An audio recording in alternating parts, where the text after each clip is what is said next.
Good evening. My music business executive I chose was Clyde Ottis. About Clyde Ottis. He was born 1924 in Prentiss, Mississippi, served in the Marines during the World War II, had limited resources to music growing up, therefore, his exposure to music brings a great conversation. Best known for his success collaboration with singer Brooke Benton. Clyde's background in music. With having limited resources as a kid to as little as a radio, Otis had no traces of having history with music, or the business sides of it. He grew up in poverty as a kid. As a teenager, he then was exposed to mainstream music. Joining the Marines at 19 years old, he began to develop a love for jazz and blues. During the time serving in the Marines, Clyde's friend, which is Bobby Trout, played the piano and was influential for Clyde to be part of music. Bobby Trout became famous and created a famous pathway for himself with his hits Route 66. With Bobby being influential, Clyde had an interest to write songs, and he did just that.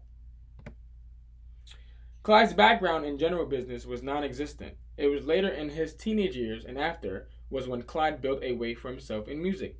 It's interesting how one thing can lead to another. Imagine Clyde not serving. He would have not met Bobby. Neither would he have had been influenced to be part of music. As years go by, Clyde experienced a discharge and he had to move to New York City, one of the greatest places to go for music.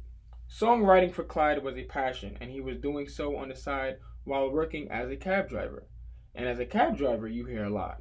One night, one of his customers were conversing with another, and Clyde overheard their conversation.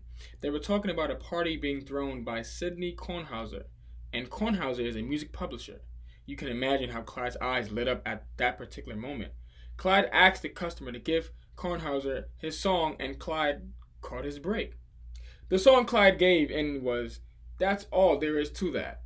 That song became top 20 pop hit. Nat King Cole sung that song in mid-1956.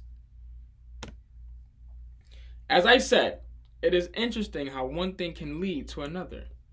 In 1958, Clyde Ottis then worked at Mercury Records as an artist and repertoire director. He wrote songs and produced projects for Brooke Benton. They worked so well together. They teamed up for 17 consecutive hits. 17 consecutive hits.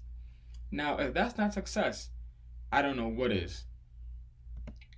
Clyde also worked with other people such as Dinah Washington, Sarah Vaughan, Timmy Euro, and the Diamonds. Just to name some of his accomplishments, in 1962, he has produced a remarkable 33 of Mercury Records' 51 charts hits alone.